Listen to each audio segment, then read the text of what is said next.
namin guys. Ayan na yung ating mga ricado. Yung atay natin. Saka yung pisngi at saka tinga ng baboy. Pero guys, pakuluan muna natin. Ito na. Kumulo na yung lagyan natin ng asin. Tapos ilagay natin itong maraming tanglad para makakuha ng langsa ng baboy. Pero sandali lang yan pakuluan guys. Kasi iihaw natin yung karne. Ayan, lagyan ng luya. And then, isang buong hiwang onion. And then, the peppercorn. Ayan, the peppercorn. Pakuluan muna natin yan para lalabas yung aroma. Tapos, pag kulong-kulo na, lagay na natin yung ating mga karne. Ayan, guys. So, guys, pakuluan na natin yung pisngi at tinga ng pork. Ayan. Kumulo na. Pero hindi natin yan patagalin kasi iihaw pa naman natin yan. Ayan. Para lang siya mawala yung langsa at saka magkalasa naman. Ayan. Kasi nilagyan natin ng mga seasoning yan guys. Ayan. Ito ang turo ng aking kapatid. Ayan.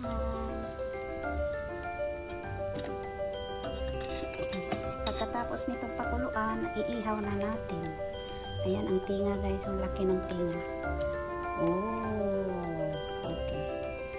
Takpan muna natin yan at pakuluan.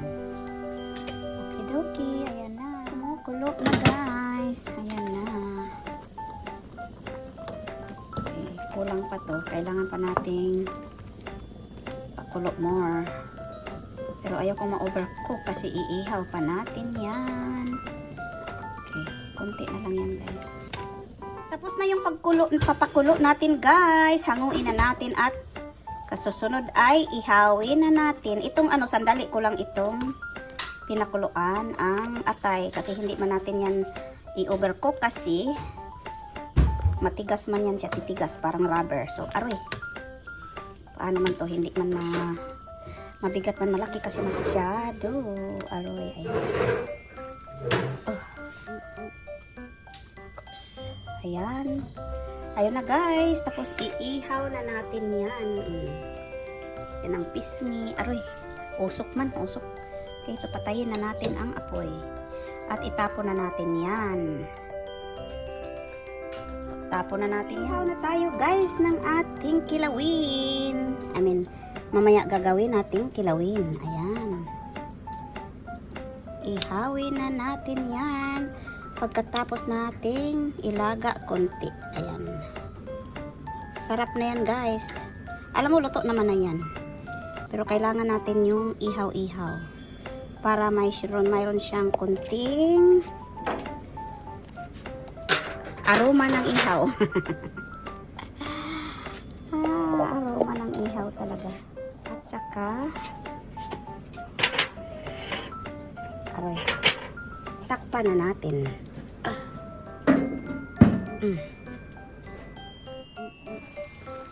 Oy.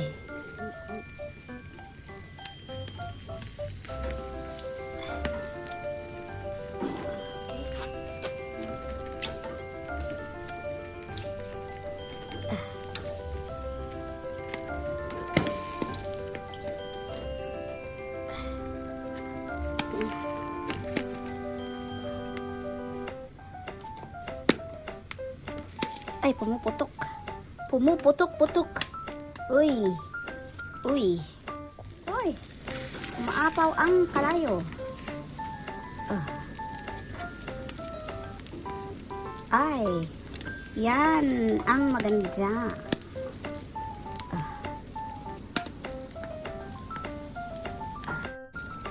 Hanguin na natin. Ay! Ito pwede na tong kainin. Sarap-sarap na yan. Gawin natin kilawin yan. Uy, ang ganda na oh. Ang bango-bango ba naman guys? Ang bango. To. Uy. Oh. Ayan na. Oh. Ayan. Guys, hiwa na tayo ng ating kilawin. Ayan. Tapos na nag-ihaw guys. Maghiwa na tayo ng kilawin. Madami akong hiwain guys. Ayun o, marami pa. Ah, this one pala.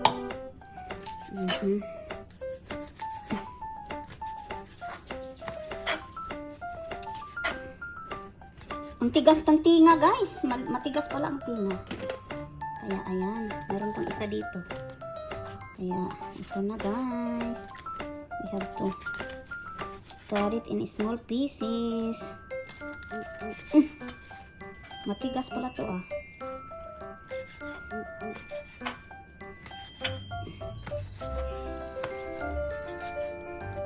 Okay, I'm gonna finish this one guys and then let's see you in the next process guys. Kaya mahirap namang videohan the whole thing, diba? So tapusin ko lang tong hiwa-hiwa. Matagal pa to kay tigas. So anyway, see you in the next process. Tapos na din yung hiwa-hiwa natin guys. Ayan.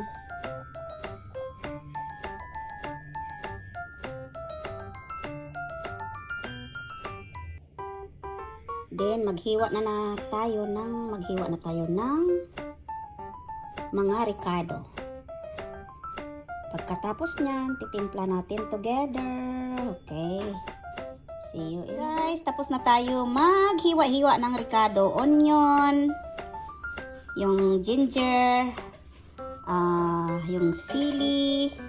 Tapos nilagyan ko rin ng bell pepper kasi gusto ko yan matamis kasi, at saka yung hiniwa ko na yung kalamansi. Ayan.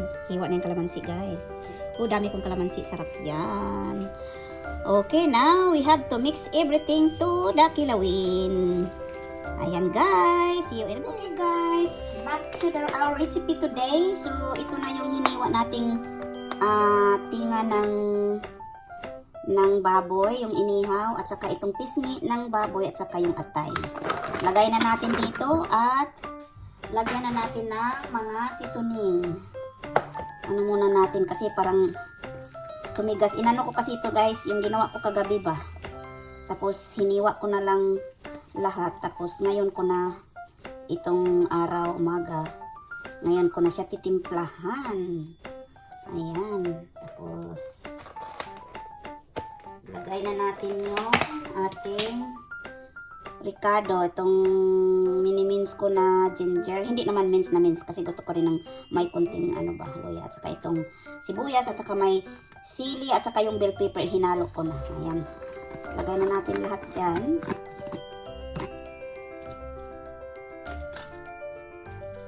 Tapos, kasya kayo yung luya. Tapos lagay ko tong, saka ko na to kasi maluto to eh. Yung pipino ba? So, timplahan muna lang muna natin.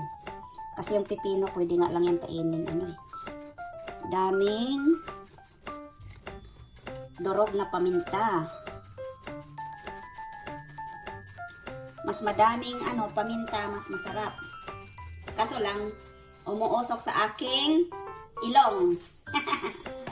At ito yung suka na mayroon ng halong asin, tabasco, at saka yung kunting asukal. Ayan. Sukaan natin. Saka na lang ilagay ko yung yung cucumber. Pagkakain na talaga ako kasi madali lang naman yan kasi ayaw kong maluto. Tapos lagyan natin ng seasoning. Nahulog na. Tapos ating nag-gloves ako guys. Kasi para malinis siya. Kasi yung kaibigan ko gusto niyang humingi. Agoy, ito na naman talaga. Ang ating mga kaibigan, hindi natin mahindian. Sige, tikim-tikim tayo.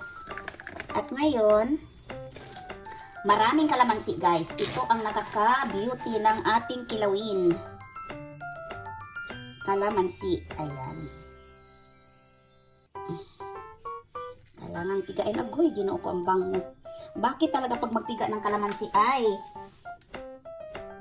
parang nakakalaway agad. Hindi tayo magpiga ng kalamansi. Kumuha ako ng strainer guys kasi hirap namang kamay-kamayin. Kailangan ko yung dalawa kong kamay kasi wala na akong strength. Tumanda na rin. Diba? Sabi ko pag magpiga tayo ng kalamansi parang tumutulo agad yung laway mo pag na... Ay, hindi pala to nahiwa. Kaluka naman yan. Hindi pala nahiwa. Ito, hiwa. Akala ko nahiwa lahat. Ayan. Kailangan damihan yung kalamansi. Ayan ang nakakadala ng beauty ng ating beauty talaga. Hindi yung Pinoy na panglasa. Ganun. Ayan to. Ang dami-dami. Pigat-pigain lang natin yan.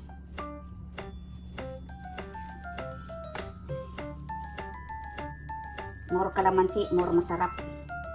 Talaga. Saka yung anghang-anghang na kilawin.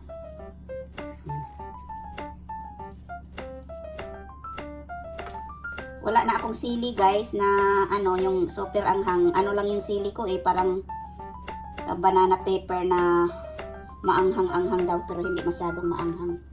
Pero pag nilagay mo siya sa sinigang, yung sabaw maanghang-anghang, masarap tuloy. Kaya, inabagan ko na lang ng tabasco. O, okay na din. Maanghang na din.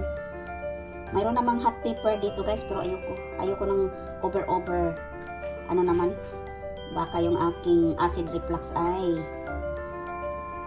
magsipag-gisingan guys. Kaya, yung tama-tamang anghang lang. Ang pag sumsuman ninyo yan ay yun, ang hangan ninyo para matagal maubos. Pero pangkain lang naman to, pangpapak lang ba. Kaya damihan natin ng kalamansi. Buti na lang yung kalamansi ko guys, maraming bunga. Kaya nag-harvest ako. Ito na yon. Maganda talaga pag may katanim. Kasi pag may kailangan ka, doon ka na lang sa garden kukuha. Lagyan ko pa pala ito ng dahon ng sibuyas para may green kunti. Ay, ito ang twist ng ating kilawin. Lagyan natin ng cilantro. Kasi masarap talaga ang cilantro guys kaysa sibuyas. Kasi mayroon naman yung sibuyas na sweet. Ayan na, kalamansi. Tapos mix na natin. At tikman natin kasi nung pinakulo ko to guys, may asin na yung diba? Pero tikman natin kung tama ba lang sa timpla. Kung hindi, lagyan natin konting asin.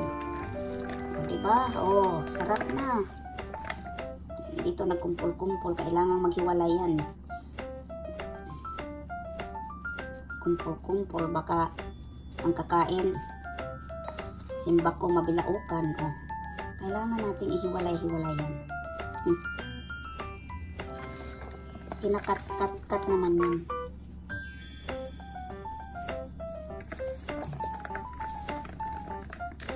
Ginoo ko ang bango-bango. Diyos niyo marimar. Gusto ko na magpapak. Talaga. Kakainin ko lang ganyan yan guys. Parang walang kanin-kanin. Ganyan lang. Kuha mo tayo ng tinidor. At tayo titikman natin. Tapos lagyan natin ng asin kung kulang ng asin.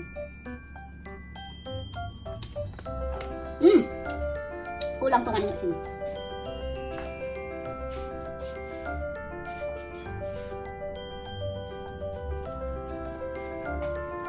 At lagyan ko ng regular na suka kasi manamis-namis na siya.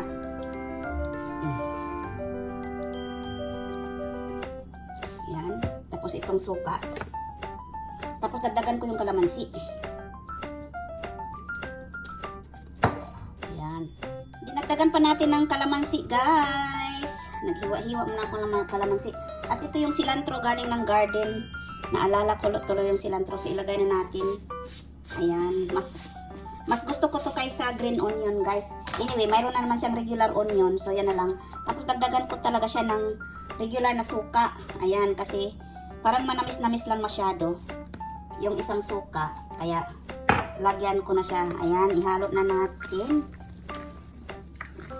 At may asin na din guys siya. Halo na, halo-halo. Tapos, tikman natin ulit. Ayan. Ang bango, guys. Kasi yung cilantro, ang bango-bango. Ayan.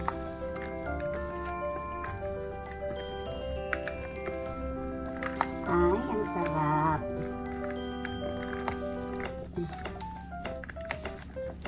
Kailangan natin haluin. Haluin. Ito nagdikit-dikit. Malaking ano. Kailangan sila maghiwalay para mag-coat siya ng seasoning. Okay, the moment of truth.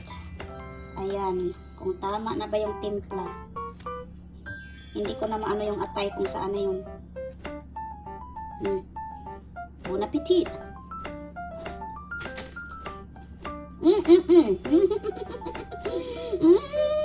Tutang tap. Sarap. Okay guys, i-transfer ko lang to. I-transfer ko to sa at least magandang lagayan. Kasi dito ko lang hinahalo-halo sa aking batya. Sarap. Naku. Tama lang. Here's the finished product guys for our kilawin. Ayan. Sarap-sarap. Kainan na. Thank you for watching. If you enjoyed this video, please subscribe, share, comment sa lahat-lahat na. Maraming salamat po sa panonood. This is Phil Queen signing off. Thank you. See you the next vlog. Bye.